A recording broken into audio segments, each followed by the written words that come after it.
So earlier this year, before the Texas primary elections, the state's attorney general, Ken Paxton, announced a tip line for the public to report people or groups suspected of voter fraud. He said this in a statement, quote, "We will stop at nothing to uncover and stop any illegal voting activity."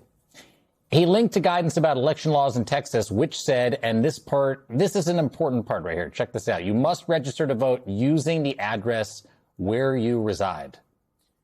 Using the address where you reside. What is that saying that our parents told us when we were little? Do as I say, not as I do. It turns out Ken Paxton, the state's chief law enforcement official and self-appointed voter fraud crusader, may have been committing voter fraud himself.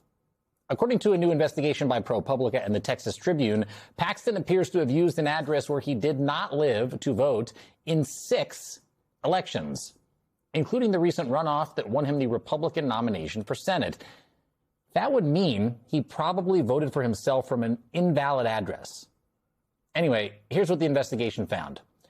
Angela Paxton filed for divorce from Ken Paxton in 2025. In those divorce papers, she said Ken Paxton moved out of their Collin County home a year earlier. But, and there's a big but, Paxton continues to list the Collin County address on his voter registration. It's not exactly clear where Paxton has been living for the past 2 years, but reporting by ProPublica, also the Texas Tribune, link him to a home in neighboring Denton County. Now, you might be asking, how could they possibly know about the home in Denton County?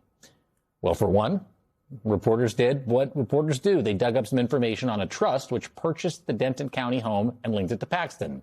The reporters also did a bit of sleuthing, as reporters do. Check this out. Here's Ken Paxton in June appearing on a podcast. He is seated in front of a fireplace and a gray mantle, a set of fireplace tools on the left-hand side of the screen. Now, take a look at the image on the left. ProPublica found this one from the online real estate listing of the Denton home that Paxton is linked to. Nearly identical down to that nifty fireplace tool set. Busted. ProPublica also says one resident in the area said they spotted Paxton in the gated community where the home was located. So let's recap. Ken Paxton, registered to vote from a Collin County address, allegedly lives at a Denton County address.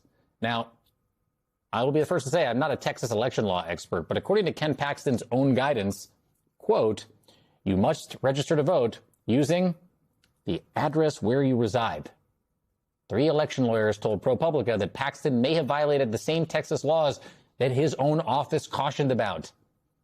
Granted, it is pretty hard to prove where someone lives, even if it seems like someone doesn't live at the address they're registered to. If that person intends to return to that house, then the Texas law typically lets it slide. So maybe Ken Paxton intends to move back into the Collin County home with the wife that he's separated from. But she did file for divorce on, quote, biblical grounds. Yeah.